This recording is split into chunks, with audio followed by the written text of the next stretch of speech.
Chapter 5 Adventure in the Night.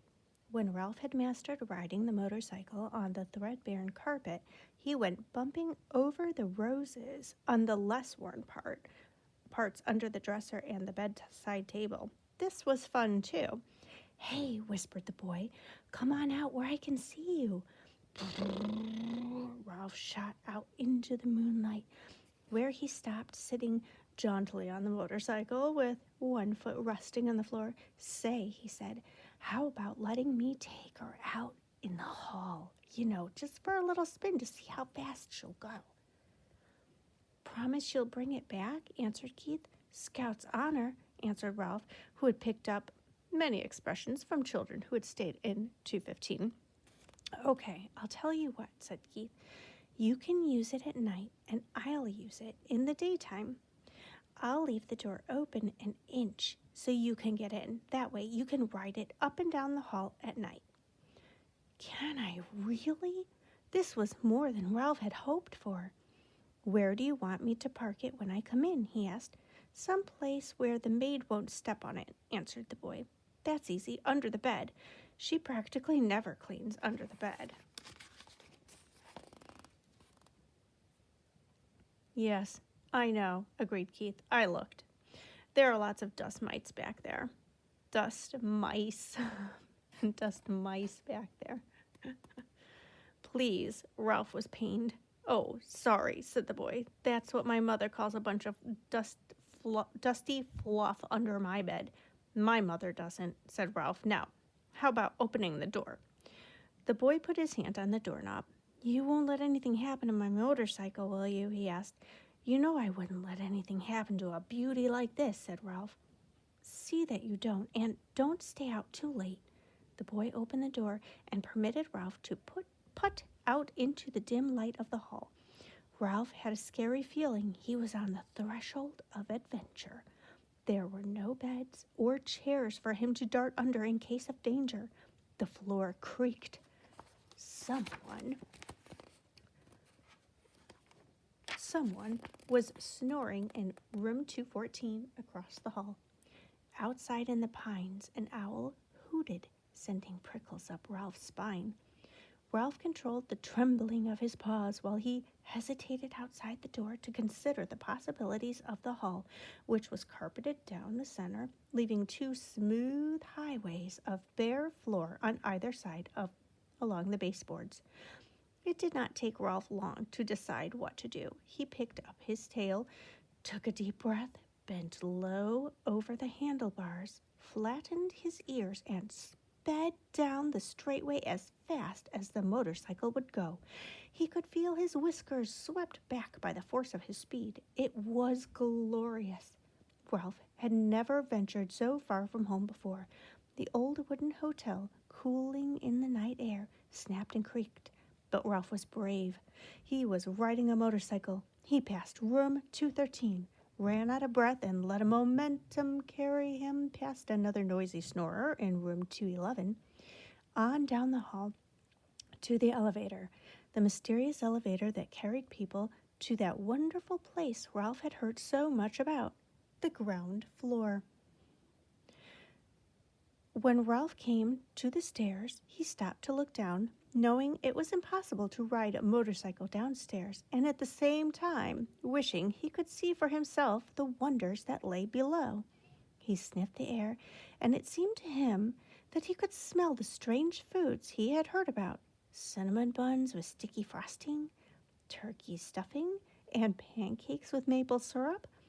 A ray of moonlight from a window glinted on the glassy eye of the mounted deer's head over the stair landing, and startled Ralph, sending him off down the hall, past the broom closet and the linen room to the end of the hall, where he executed a sharp turn and started back. Exhilarated by speed, Ralph raced up and down.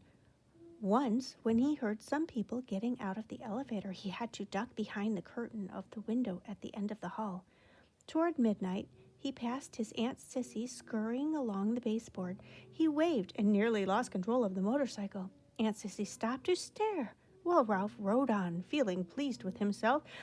and at the same time sorry for Aunt Sissy, poor frightened thing, with only her feet to carry her from one crumb to the next.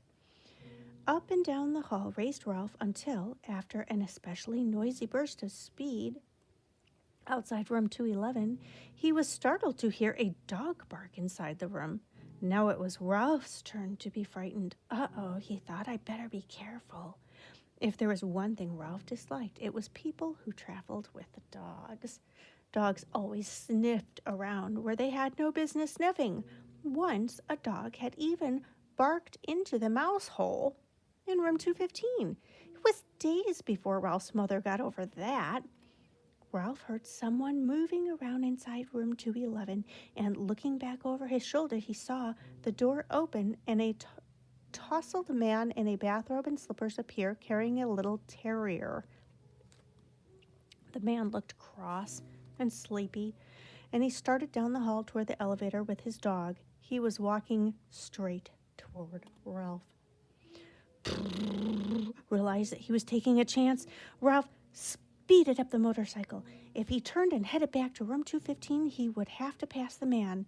It was better to continue toward the elevator and hope he could find a place to hide. He raced on down the hall.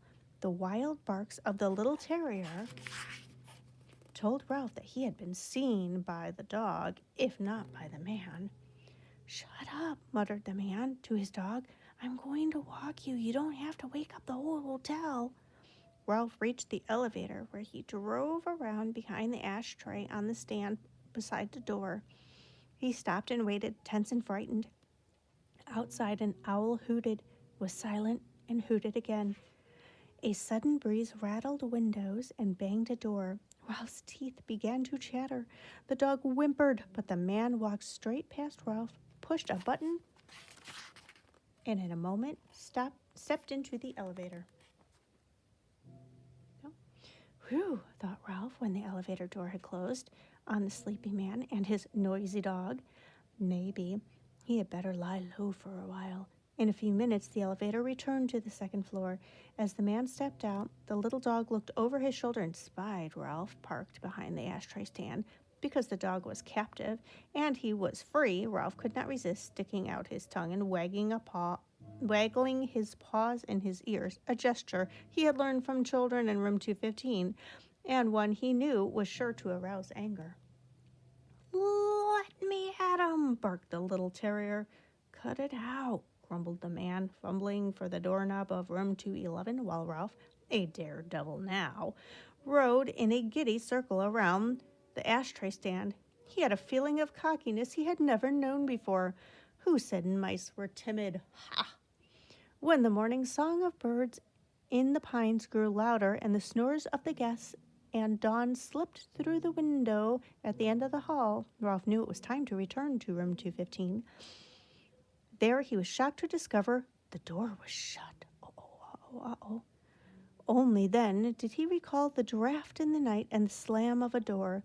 He got off the motorcycle and pounded on the door with his fist. But what sleeping boy could hear a mouse beating on a door?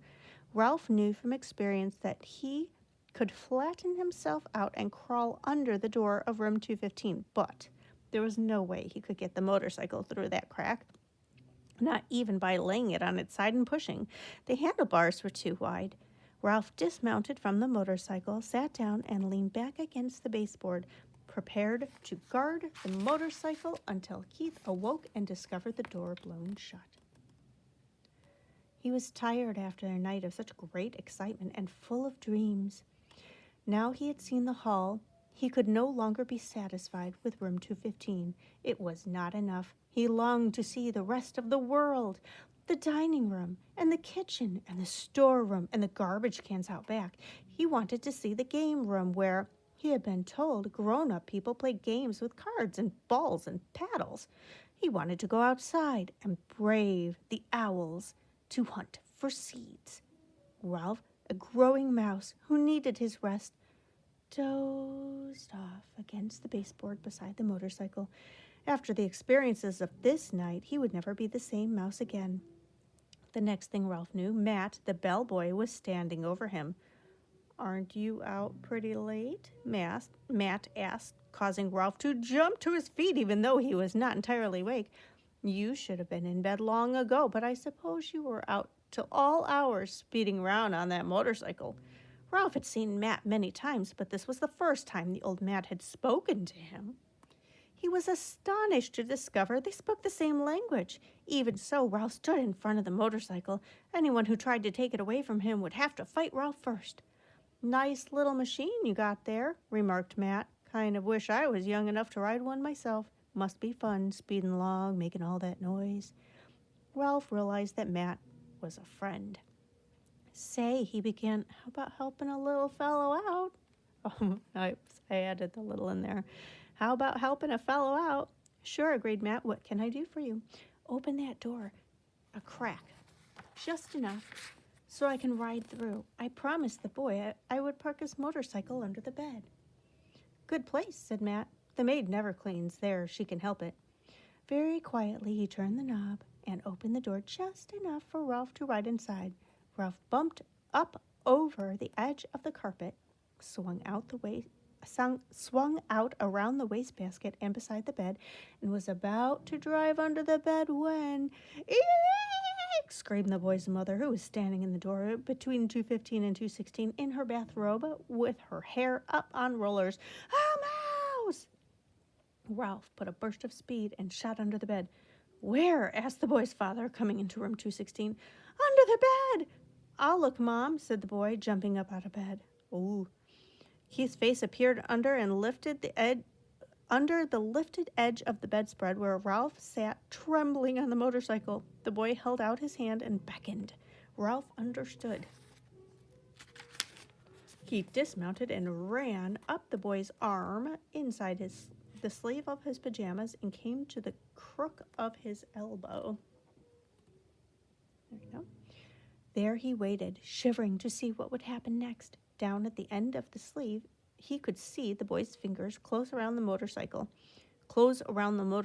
Then he felt himself being lifted as the boy rose from his hands and knees. It's just my motorcycle, Keith said. Yes, that's it, agreed his mother.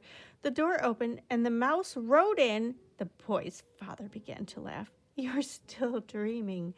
But I'm positive, insisted the boy's mother, that you saw a mouse on a little red motorcycle, finished the boy's father, and laughed even harder. You make it sound so ridiculous, objected the mother. Well, the father snorted with laughter. Well, perhaps I was dreaming, admitted the mother reluctantly, but I know I saw a mouse. I'm positive, and I'm going to report it to the management. I knew the minute we moved into this spooky old place that it had mice. Now I've done it, thought Ralph inside the pajama sleeves.